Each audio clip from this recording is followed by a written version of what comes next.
Hello again, and welcome back for another Brain Coach tip. I'm Jan Bedell, the Little Giant Steps Brain Coach. Thank you for coming.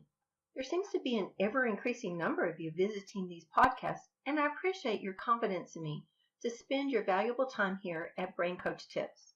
Unfortunately, more and more families seem to be in need of something to help their children function better. I believe there are many reasons for this phenomenon, but one big one is our cultural practices in raising our infants and young children.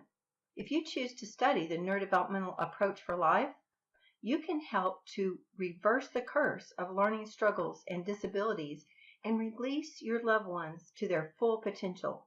It's our goal to get the word out about this life-changing effects of the neurodevelopmental approach and equip you as families with life-changing tools. Please help us with this goal by sharing the web address, braincoachtips.com, with somebody you know. If they have a brain, they could use these tips. I also want to encourage you to take in more of the previous podcasts that can help you understand your children better, whether they are typically developing, gifted, or struggling learners. It's been my privilege for over 25 years to watch the transformation occur in thousands of families as they incorporate neurodevelopment through Little Giant Steps products and programs. Be sure to check out the many free articles and tremendous resources at our sponsor, Little Giant Steps. You can find them at littlegiantsteps.com.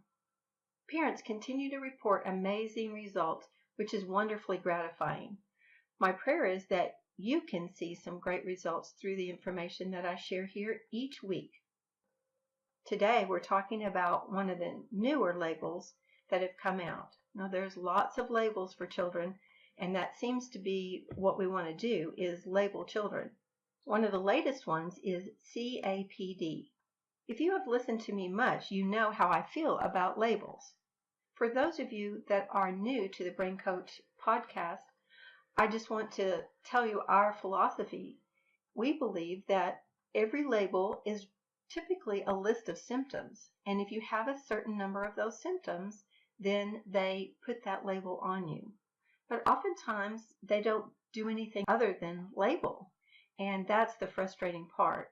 You want to know what to do about it when your child has a lot of these symptoms. Let's look at the definition of CAPD first. It stands for Central Auditory Processing Disorder, and sometimes the label is shortened to APD, which is Auditory Processing Disorder. It means that there's normal structure and function of the outer and the middle and the inner ear. In other words, there's no malformation of the ear itself.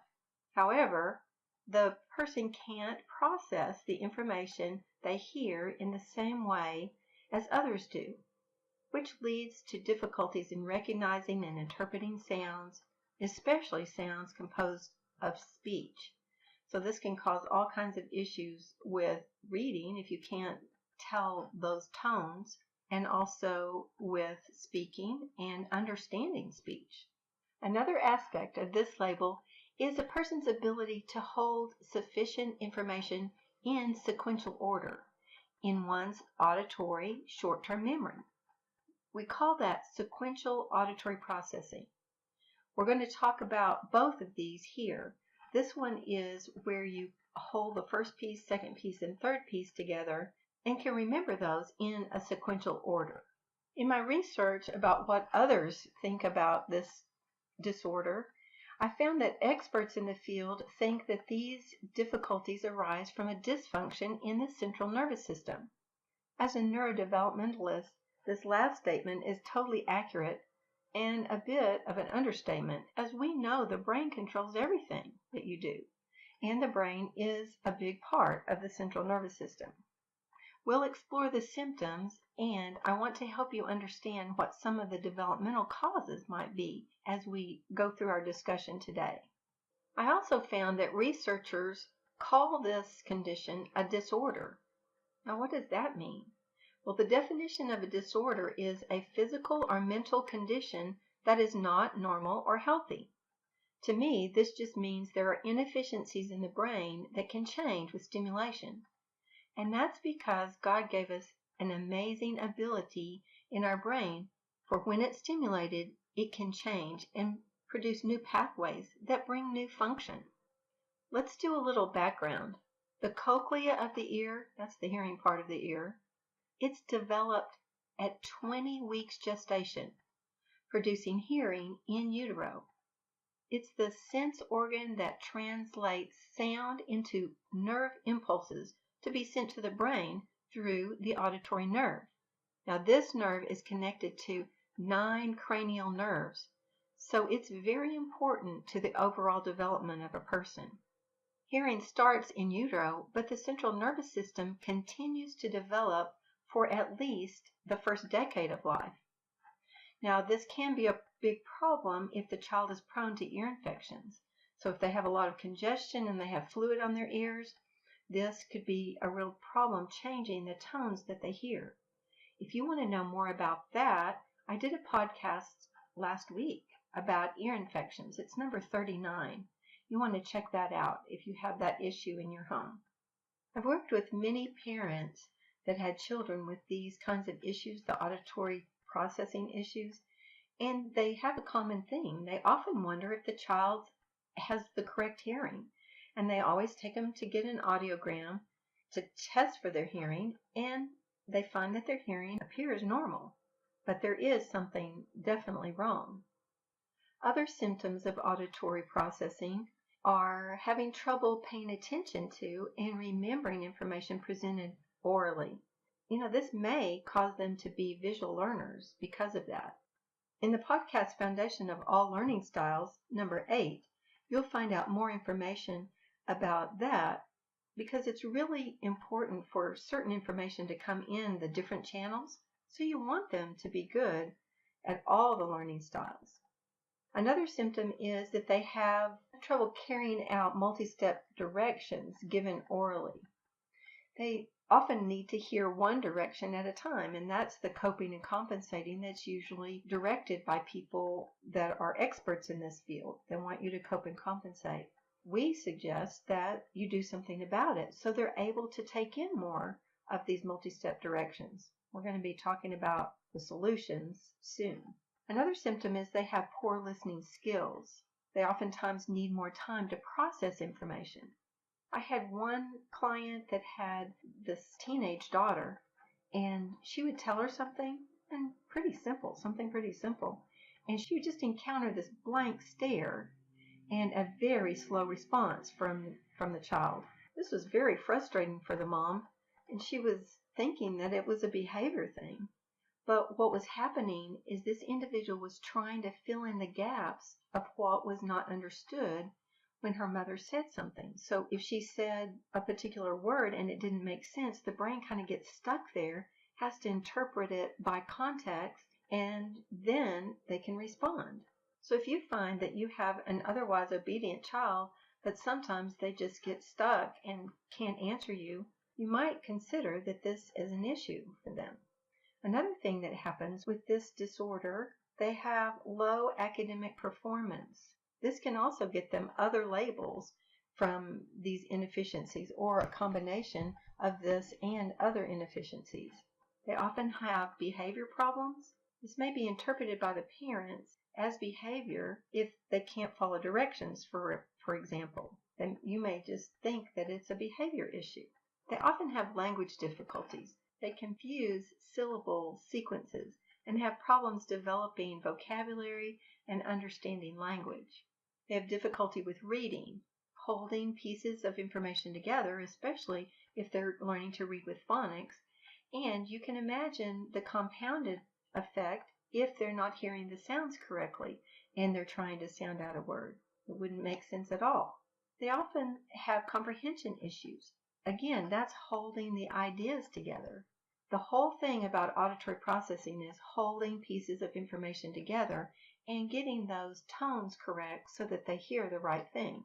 This affects spelling, and it also often reduces their vocabulary because they're just not picking it up naturally in their environment.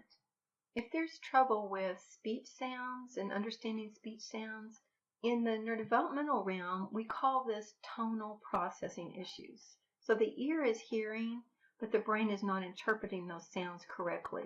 Again, I was saying earlier that a lot of times our societal practices cause many of these things. And we have to look for the neurodevelopmental dysfunction so that we know how to fix it. Let's look at the overall development that occurs during the creeping and crawling stages, which you might think don't have anything to do with hearing, but are actually very important. Let's think about this. When a child is down on the floor, they're at a different level than the person speaking to them. The sound localization, where is that sound coming from, develops at this stage. The direction of the sound. The mom talks. She's behind the child. She's in front of the child. She's beside the child. She's on their level. She's above their level. It's coming from the other room, so they start to understand distances. Also, the acoustics of each room where they are is very important. Some rooms echo, and some are carpeted and are very muted. Some have tile, and that gives a different sound.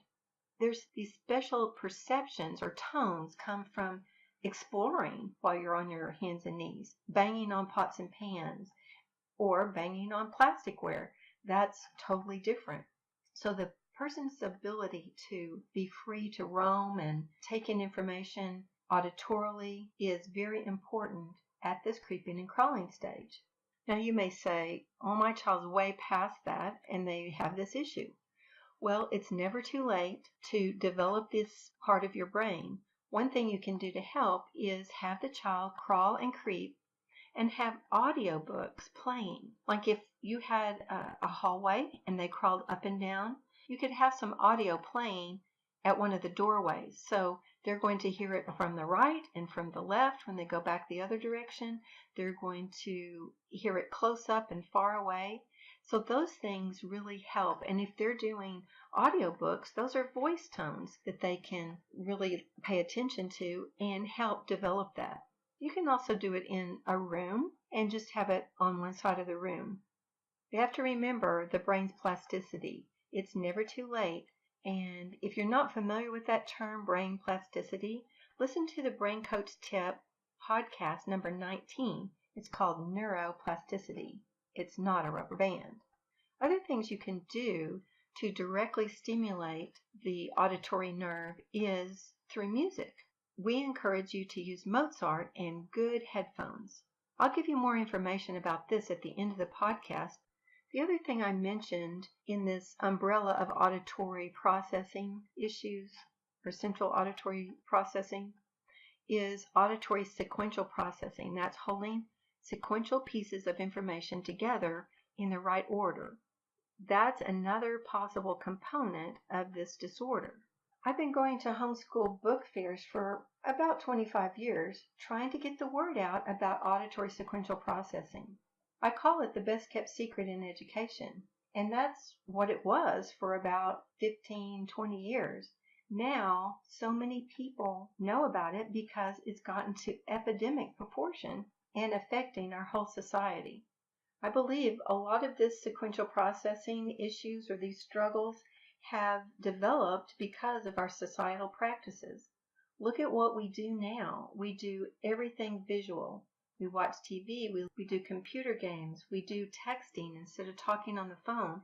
All of those things are visual, visual, visual. And so we're not developing that auditory listening skill that is holding pieces of information. We used to do lots of reading aloud and listening to radio broadcasts and actually talking to each other. Now we do lots of visual things, and so because it's been caused by what we do in our families, it can be turned around and changed. The sad thing is the effects of this low processing have caused all kinds of issues in our society, like conflicts between parents and children. Like they're not following directions and you think it's behavioral, but they're just really not holding on to those pieces of information so they can't follow those directions. It causes challenges at work for adults. If you don't understand the big picture of what the boss is wanting or simply missing parts of the instruction so you don't follow through is not a good thing. This all comes from good auditory processing. There's also lots of clashes between husbands and wives because they're just not understanding each other, they're not remembering all the pieces of what the other one said, or that tonal processing comes into play and they don't have understanding of what the other person is saying, or they misunderstand. So we've spent some time understanding what the symptoms are and what some of the consequences are for this issue. But I'm sure if you're listening to this and you have an individual that has these issues, you want to know what can be done. Well, the good news is Little Giant Steps has prepared some tools to help you to change the future of the individual with central auditory processing disorder. These are tools that you can use at home. We provide this because knowing about the issues does not do anything about changing the situation. You have to take action. And because this concept is so foreign to most people, we've provided specific instructions and tools to actually do the activities for just short periods of time each day to obtain the results and the progress that you're looking for. There's several options. One of these is digit span cards. This is a simple game that you play twice a day for 2 minutes, and the instructions are in there to test and also how to do this daily auditory practice. This is done with a parent, or if you're an adult, it's done with a partner. There's also a sequencing computer program that we recommend, and you can find that on the Little Giant Steps website. Just type in Auditory, just the word Auditory, in the search bar on the Little Giant Steps store, and that sequencing program will come up there. This is where a family can use it. It'll track 5 different people and keep their levels so you can set it for each individual in your family, and they can get on there and practice themselves. This is really good for adults as well. There's also a little booklet that I wrote. It's called The Best Kept Secret in Education, Auditory Processing. That's a tool that will help you to understand more about auditory processing, give you ideas of games to play, and also help you if the child gets stuck at one level. Sometimes after they've been working on it for a while, they kind of get stuck and they need to bridge to the next level. So it'll give you that specific instruction. And then our latest addition is the Auditory Mini Program. We call it a mini program because it's just a portion of what is covered in a typical neurodevelopmental plan, but it's brought to you on the same educational platform as we use for our full neurodevelopmental programs when we're working individually with families. This has the same level of instruction and the how-to videos for each activity. This program is fully accessible through download and internet access for those listening in foreign countries, as well as those in the U.S. You don't have any shipping charges because it's all downloadable. The auditory program contains specific auditory processing games to play each day for just 2 minutes each, and also includes the auditory test kit with the video instructions to determine the current level of a person's sequential processing. As you heard in the examples of poor auditory processing, this is an important skill for every member of your family. Not only do you get the activities and the written instructions, I teach you the activities on video, and you see someone actually working with a child doing the activities, so you're very confident that you're doing it correctly. In addition to the actual activities, we're including the download version of the auditory booklet, The Best Kept Secret in Education, so that's included. Not only that, I've included specific instructions for the Mozart activity that I talked about earlier that will help the person with the tonal processing so that those messages that the ear receives are transmitted correctly to the brain. So we've got specific specs on the headphones, and all of that is included in this program. This mini program is typically $19.99 to experience the far-reaching effects of gaining better processing. That just cannot be emphasized enough, the value of that. Well, that's all the time we have today, but it's been great visiting with you. I hope you will stay tuned, where you will receive more Brain Coach tips to make life and learning easier. Next week, I will have a very special guest on the show that will give you insight into being a sibling of a person that has special needs. In the meantime, please visit our sponsor, littlegiantsteps.com. They're dedicated to equipping you as a parent so that your child can make the progress you're looking for. Remember, neurodevelopment is a dynamic approach to life at any age. So think differently. The solution is not in the problem. It's not in the label. It's not in the symptoms. Until next week, it's the Brain Coach signing off.